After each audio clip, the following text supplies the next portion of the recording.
Hi, everyone. Good evening. Welcome to another Propel Partners in Wellness webinar. I wanted to first introduce myself. My name is Raylene Owens, a staff liaison from Propel Montour Elementary School, and also have here Lindsay Vicoria, a staff liaison from Propel Hazelwood, and also Aaron Strader, a prevention specialist from Propel Montour High School/Middle School.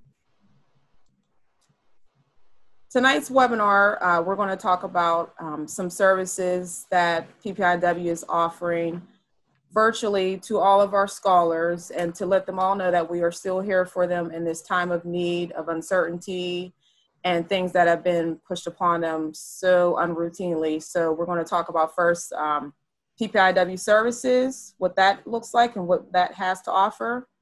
Also SAP services, and then routines.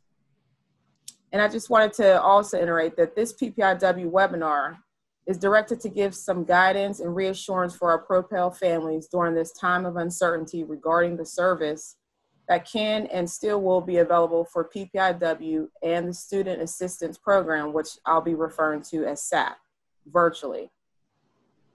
So I wanted to make sure to let everyone know that we are still here for you with those services.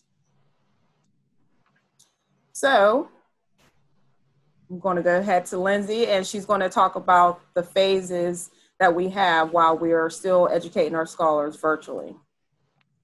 Hi, everyone. So just to go over Propel's reopening phases plan, the first phase is the remote learning phase, which is what we are currently in, where scholars will be receiving their education remotely.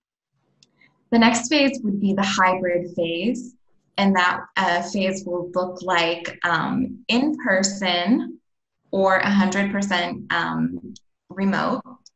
And then lastly, the final phase would be complete in-person learning. On Monday, October 5th, Propel plans to transition to a hybrid learning protocol for those families selecting in-person learning, and to continue a remote learning protocol for families selecting 100% remote learning. So distance learning has presented many challenges for our scholars, including feelings of isolation. They could count on seeing the same peers and the same staff members every day, and then all of a sudden that was just taken away from them. Mm-hmm. Additionally, from home, we've been seeing a lot of students experiencing difficulty concentrating. So they're unable to concentrate on their schoolwork as much as they can when they are actually in-person learning. Some anxiety and nervousness, some fear about what the future may look like, about what their workload may look like, social anxiety, things like that. Also, the home environment tends to provide less structure. Even though we may try really hard to create a nice structured environment at home, it just simply is not the same as when we are able to be in the school building. And then lastly, a disrupted routine. By the time March rolled around, our kids were in a really solid routine of knowing what their teachers expect of them, of what families expect of them outside of school. And so again, when COVID happened and the schools were forced to close in person, that routine was really disrupted. So you may be wondering, how will my child receive support during remote learning? And the first way that the children are receiving support is through virtual instruction. Each class from K through 12 has some type of morning meeting or crew, which allows all of the students to come together, meet with a trusted adult, and discuss anything that's on their mind. Sometimes the teachers or staff members might have a topic, or sometimes it's more of an open space for the scholars to share what's on their minds. The next way is through synchronous and asynchronous learning. And what that means is that students will be able to not only receive live instruction from their teachers, they'll also be able to do some work independently. So they're getting both of that during the virtual instruction period. Next, each teacher and most staff members will be having office hours, and those are set hours on a particular day of the week, which allow for scholars, their families, to reach out to that staff member or that teacher to receive independent help, additional help, or receive assistance with any questions that they may have. Also, a break is built into the schedule, allowing students to kind of get a break from screen time, and re-energize in order to get through the rest of their virtual learning day. There's also time for creative arts. Propel has kind of come together to still offer our students art and gym class through virtual learning, which will give them that creative outlet. The next way we're supporting our students is with our support teams. Each school in our district has a support team, but all of the support teams may look a little bit different depending on building and need.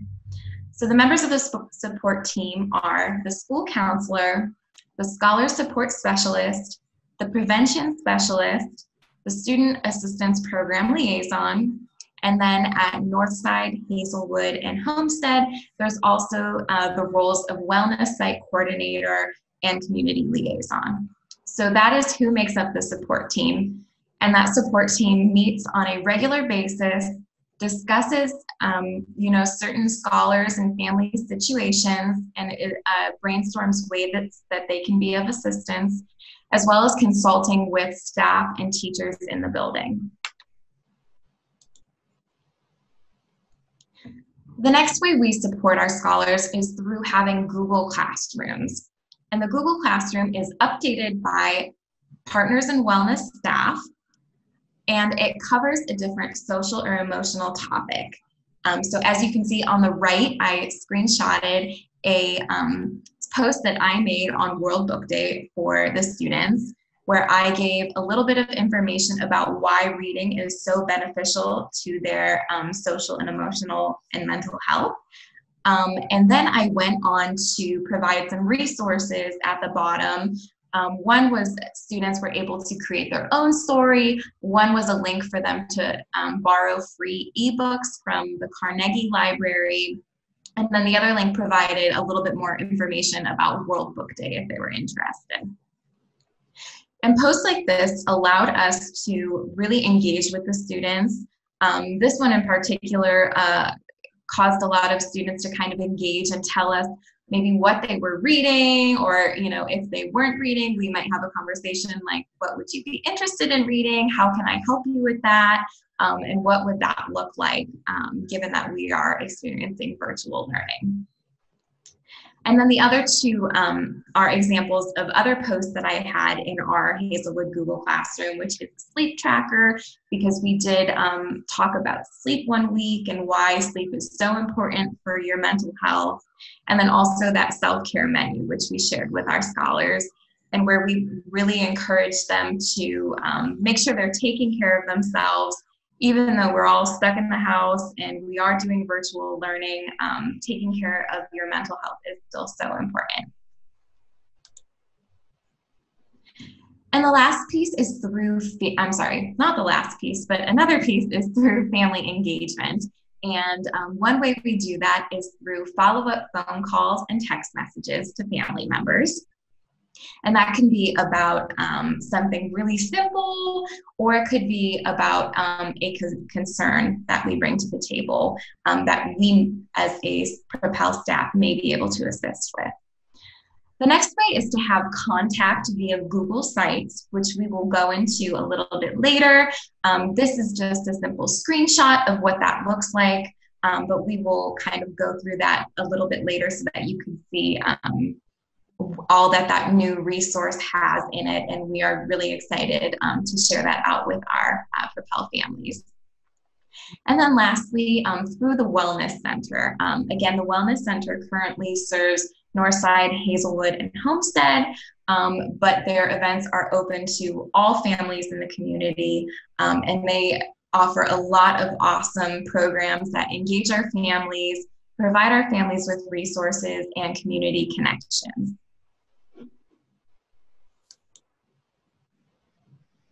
Another way we've been able to support our families through virtual learning is via school-based therapy, and that is provided by Western Behavioral Psych at Montauk, UPMC.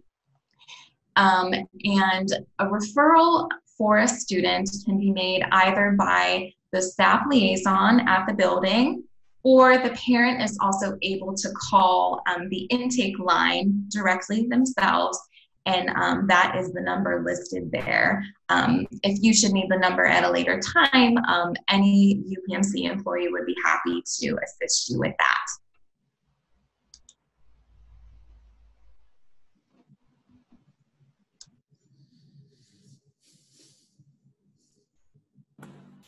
Thank you so much, Lindsay, for all that great information that you shared with us.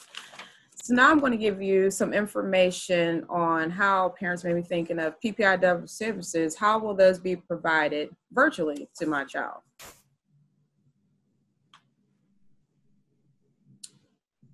Okay. So some services, and these services that I want to reiterate, scholars do not have to be involved in the Student Assistance Program, known as SAP, in order to receive any of these services above that were mentioned from Lindsay, and services that I'm going to speak about, and also with Erin throughout the remainder of the presentation.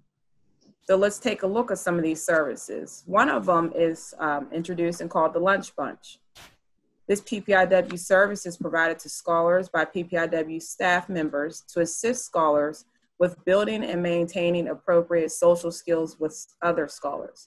What that looks like is basically children may want to sit and, hey, Miss Owens, can I have lunch with you? And nothing too hardcore we're talking about, but we're sitting, we're building on relationships, learning how to build and maintain meaningful relationships with one another as scholars and with the adults, the educators. Also, another service is one-to-ones. This PPIW service can be completed virtually by the prevention specialist or the SAP liaison in collaboration with the support staff. These one-to-ones can be completed daily or weekly, virtually, for a time ranging between 20 to 30 minutes.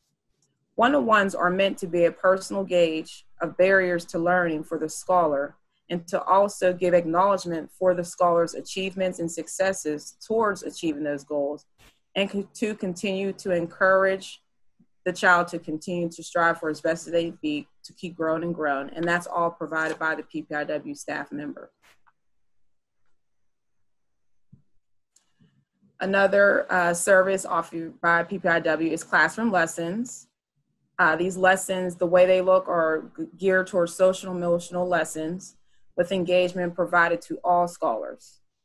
PPIW service is in collaboration with the school counselors. So what that means is the school counselors will normally come up with the agenda or the topic for that week or that month of lesson plans of what topics they want to hit on, such as anger management, some coping skills, such as the deep breathing, the belly breath, doing things like that in order to give children ways to debrief and relieve themselves from anxiety, anger, all those feelings that we feel even as adults while they're in the school setting.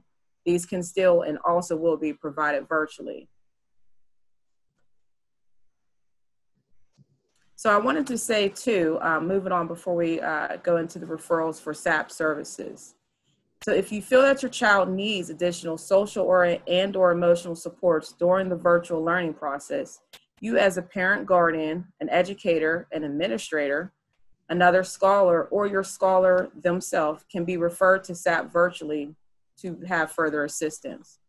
Once a scholar is referred to the SAP program from virtual observations, the SAP coordinator on the team will have the referral to be discussed virtually and confidentially with the entire SAP team to determine if SAP is appropriate for that scholar. or if the scholar would benefit from PPIW services, such as the lunch bunch, as I previously discussed, and or the small groups for the social emotional groups, or just to have one-on-ones, and to be completed by the prevention specialist or the SAP liaison from PPIW.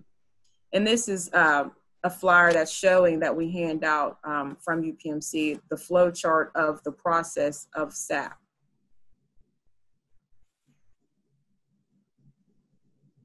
And once again, I just wanted to reiterate, scholars do not have to be involved in this SAP program in order to receive any of the services mentioned from that SAP process.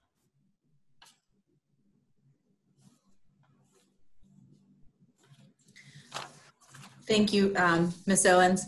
So with all that information that was shared in regards to the services that PPIW offers, as well as the SAP process, we're going to talk about the importance of having a routine. A routine is so important for so many different reasons. As humans, we have a fear of a variety of different things. However, the fear of the unknown appears to take the forefront of what many fear most, especially children. Children are continually confronted with change on a daily basis. And if you stop and think about all the changes the kids in this world have been facing since COVID happened in March, and then some, their opportunity, that growth opportunity in regards to change can be even more stressful for the kids.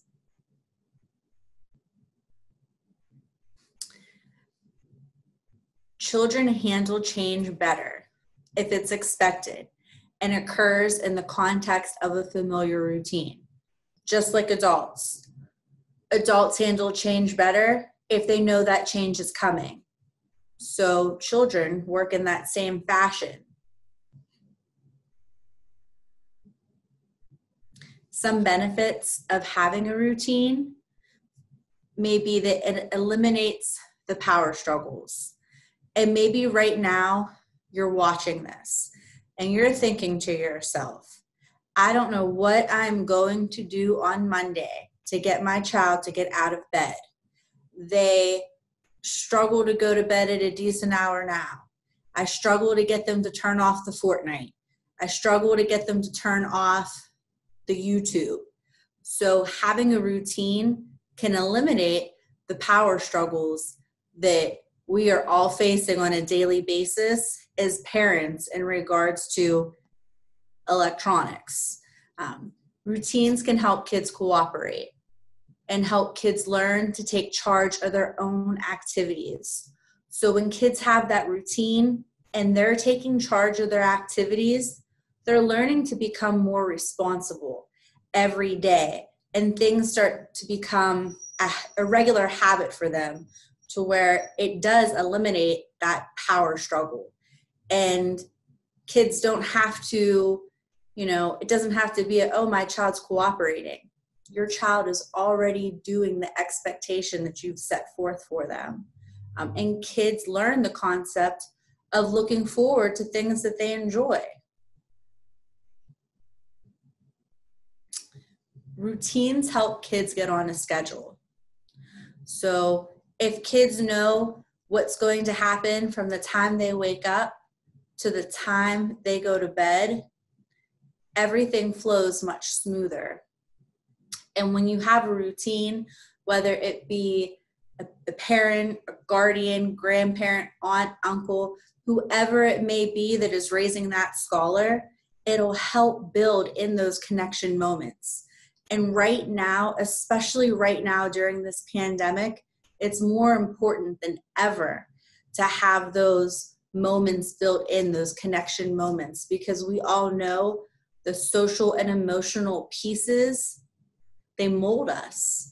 And schedules help parents maintain that consistency in expectations. So right here is an example of a Propel High School Scholars virtual schedule. And everyone in this Zoom meeting has a scholar who attends a Propel school. And each Propel school has a different mantra, so to speak. At Braddock Hills, they have pride.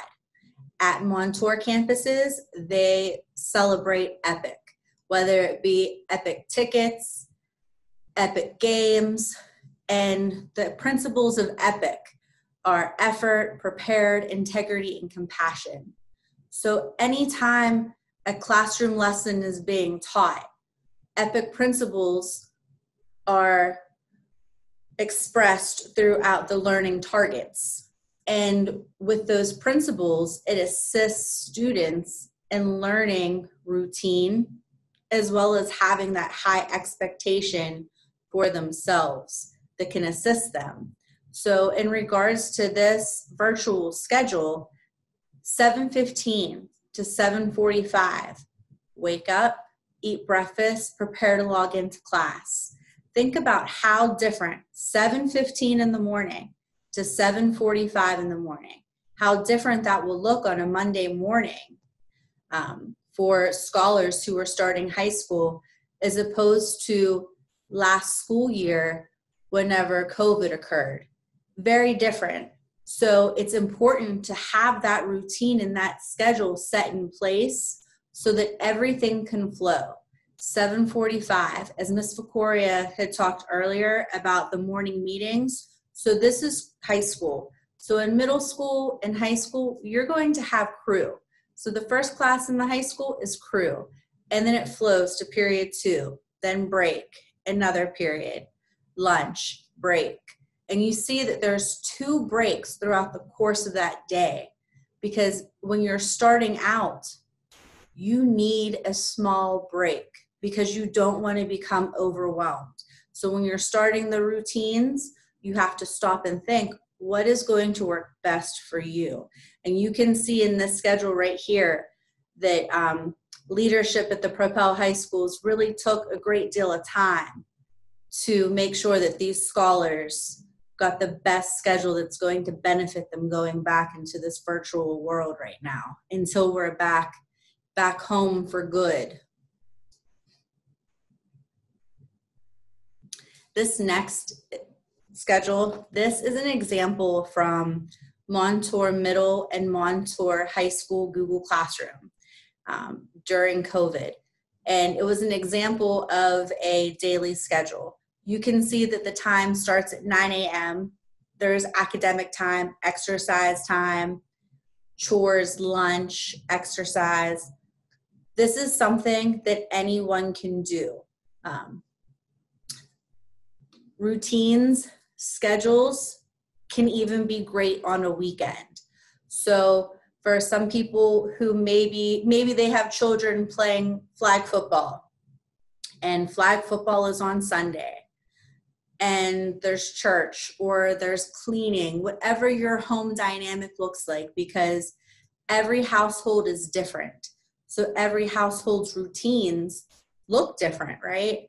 So if you think it might be helpful to do it on weekends, please feel free to reach out to us, and we can give you copies of daily schedules that are blank that would work best for your family's needs.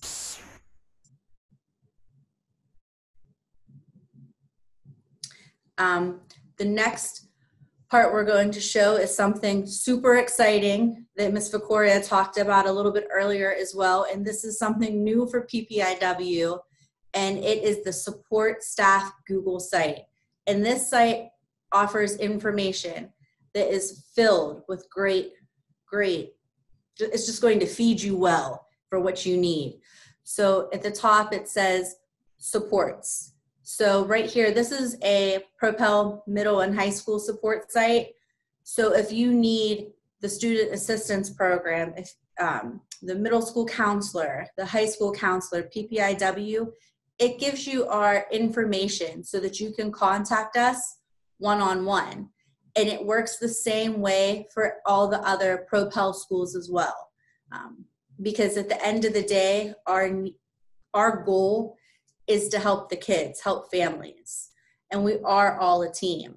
And this is just an example here of the support staff page here at Montour. the next section where it says resources, when you click down to food,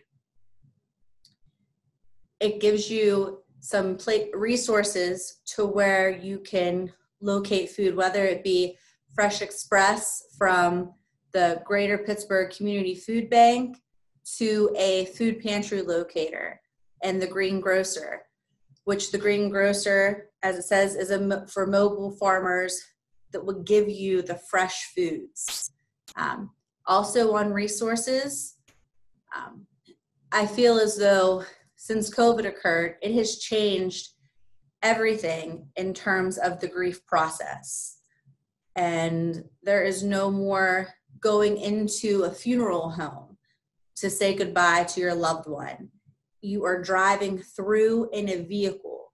So when we stop and we think about how many people may not have that opportunity to drive through to say goodbye to their loved one in that way, it can make the grief process that much harder. So there are resources here in regards to grief. One of the examples for the resources that are on is the Highmark Caring Place. So there is services there for families and children, whether that be family, one-on-one support groups. And the best part about this is, despite the negative context of this, is that there's no charge to grieving families throughout the community. No insurance is necessary. And I think that's the key part right there. No insurance necessary, free. So everyone's needs can be met. And on the last part, one more for resources is the mental health piece. And there are so many great resources on this page. Not only is there Resolve and the Lifeline hotline, there's also PARS information on here. Center for Victims.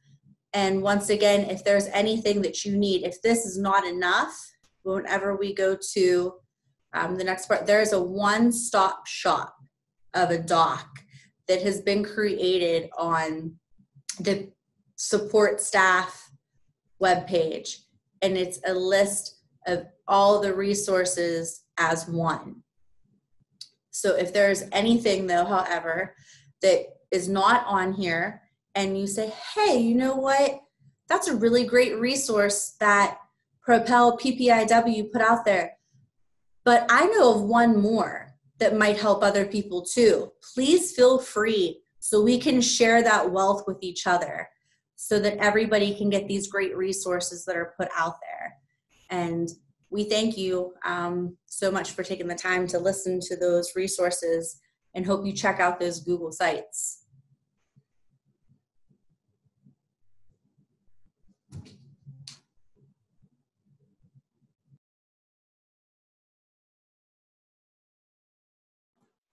Thank you so much, Erin, for all that information. And definitely, if anyone has any resources or information they may know that helped them out during this time or before the pandemic came, definitely reach out to one of us. This is our contact information, our email address for Propel, and phone numbers, and let us know.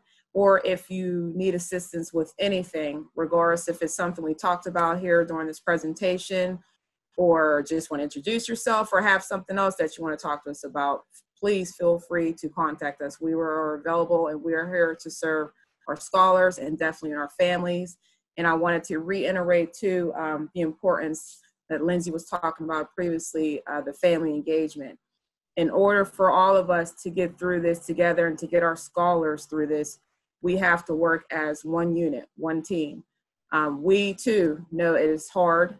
I have children myself, so now going virtually and being a homeschool mom / working mom, and it's definitely difficult. It's definitely a lot of juggling going on, and sometimes those balls might drop, but we're here to help you juggle them as well and pick them up and help out. So please feel free to reach out. It is just not some, regular random, oh, I'm only available this time during this day. No, anytime. Because anytime things happen, so shoot out an email. We will definitely get back in touch with you, and we're here for you and those children, the scholars. So with that being said, I wanted to turn over to Carrie to see if there were any questions or comments or concerns that are in the chat. I have actually not received any questions yet. It seems like you ladies covered a lot of information. So at this time, to anybody on the call, if you have some questions, we'd be happy to answer those for you.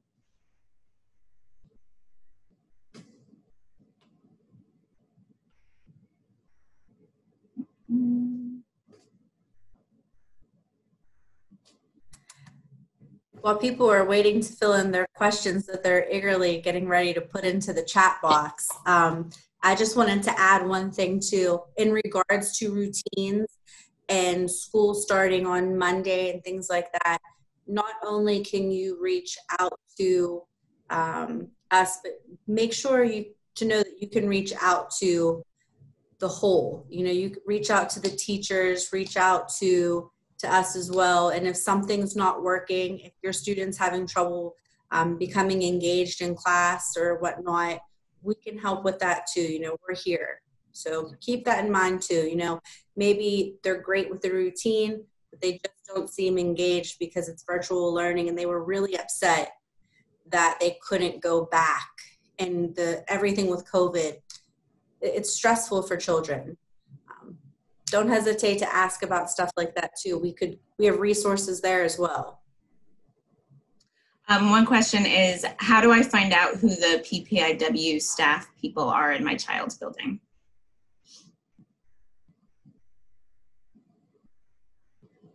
I can answer that. I was seeing if anyone was going to hop on. So there's PPIW presence in every one of our 13 school buildings. You can certainly reach out to building principals if you don't know who those people are. But you can also check the propelschools.org website where there's staff information.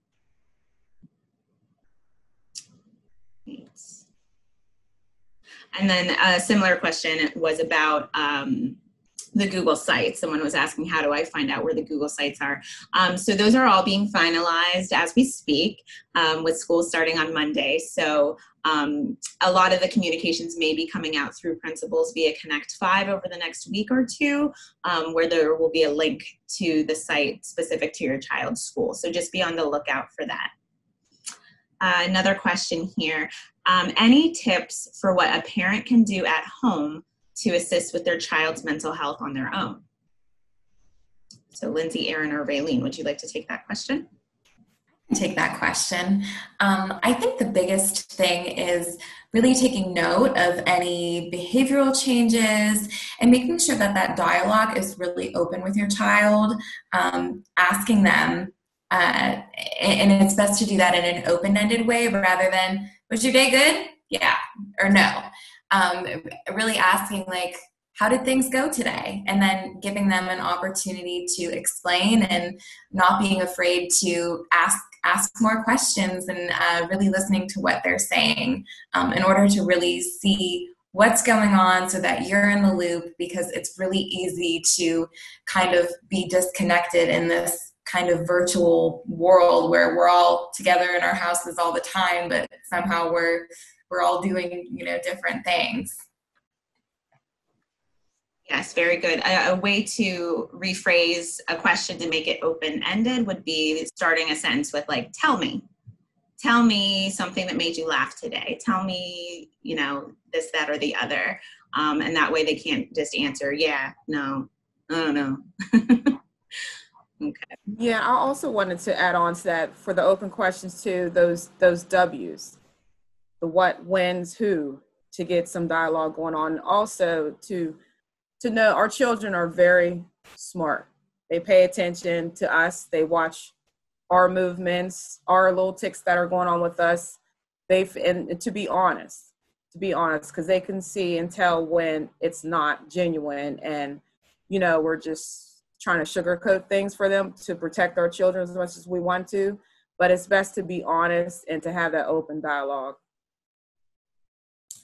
That's such a good point, is the idea of like adults sharing, you know, as well. You can also tell them about your day. Maybe you had something frustrating happen or something cool happen, and then kind of that like reciprocal dialogue definitely helps really strengthen that relationship.